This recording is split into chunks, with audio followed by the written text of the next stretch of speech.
தமிழக உள்ளாட்சி தேர்தல் இரு கட்டங்களாக நடைபெறும் என மாநில தேர்தல் ஆணையம் அறிவித்துள்ளது. இது தொடர்பாக சென்னையில் செய்தியாளர்களை சந்தித்த மாநில தேர்தல் ஆணையர் சீதாராமன், மாநகராட்சி, நகராட்சி உள்ளிட்ட உள்ளாட்சி அமைப்புகளுக்கான தேர்தல் அடுத்த மாதம் 17 மற்றும் 19 ஆகிய தேதிகளில் இரு கட்டங்களாக நடைபெறும் என தெரிவித்தார். தேர்தலுக்கான வேட்புமனு தாக்கல் இன்று முதல் தொடங்குவதாகவும், அடுத்த மாதம் 3ஆம் தேதி வரை மனுக்களை தாக்கல் செய்யலாம் என்றும் அவர் கூறினார். அடுத்த மாதம் 17 மற்றும் 19 ஆகிய தேதிகளில் காலை 7 மணி முதல் மாலை 5 மணி வரை வாக்குப்பதிவு நடைபெறும் என்றும், அடுத்த மாதம் 21ஆம் தேதி வாக்கு எண்ணிக்கை நடத்தப்படும் எனவும் மாநில தேர்தல் ஆணையர் சீதாராமன் தெரிவித்தார். வேட்பு மனுக்கள் பெறுதல் 26/9/2016. வேட்புமனு தாக்கல் செய்வதற்கான இறுதி நாள் 3/10/2016.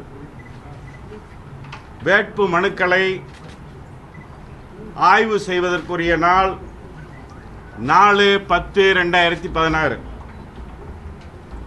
வேட்பு மனுக்களை திரும்ப பெறுதல் 6/10/2016. முதல் கட்ட வாக்குப்பதிவு நடைபெறும் நாள் 17/10/2016. இரண்டாம் கட்ட வாக்குப்பதிவு நடைபெறும் நாள் 19/10/2016. வாக்கு எண்ணிக்கை தொடங்கும் நாள் 21/10/2016.